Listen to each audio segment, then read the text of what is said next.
85% од ромите во регионов се задоволни од услугите кај матичните лекари, но тие не се задоволни од секундарното и терцијалното здравство, посебно од делот гинеколозите. Ова се податоци од истражувањата спроведени од невладината КАМ во рамките на проектот менување на негативните наративи кај здравствените работници. Информациите што ги добиваат не се доволно разбирливи, дистанцата или растојанието до самата институција е проблематична и постојат отворени сомневања дека постои незаконско наплаќање од дел од матичните гинеколози.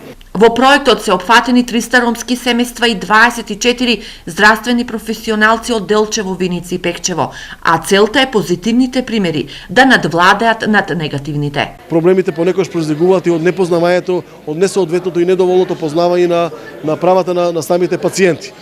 Имавме можност во досегашниот период да видиме дека кај дел од здравствените професионалци има одредени ситуации каде што со своето однесување не наликуваат на професионалци. И како резултат на тоа, преку овој проект, дел од активности, ние сакаме да понудиме позитивен пристап, се со цел позитивните примери да надвладеат над негативните. Водилка во работата на здравствените работници сепак треба да им биде лекарската етика и Хипократовата заклетва. Значи, јас 10 години работам во здравството како лекар и досега тврдам, значи, апсолутно не сме имале никакви негативности, дали по етничка припадност, дали по политичка припадност и слично. Секој пат сме излезле во пресред, каде таму кај што е најпотребно.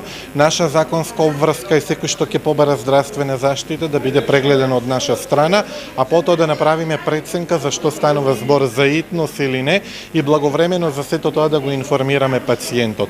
Инаку на форумот на кој беа презентирани резултатите на проектот кој се работеше со поддршка на Институтот Отворено општество, невладината КАМ и здравствените институции од регионов се договорија заеднички да аплицираат во Јапонскиот фонд за здравство со цел да се набави соодветна опрема која ќе ги доближи услугите на локално ниво за граѓаните да го остварат правото на здравје.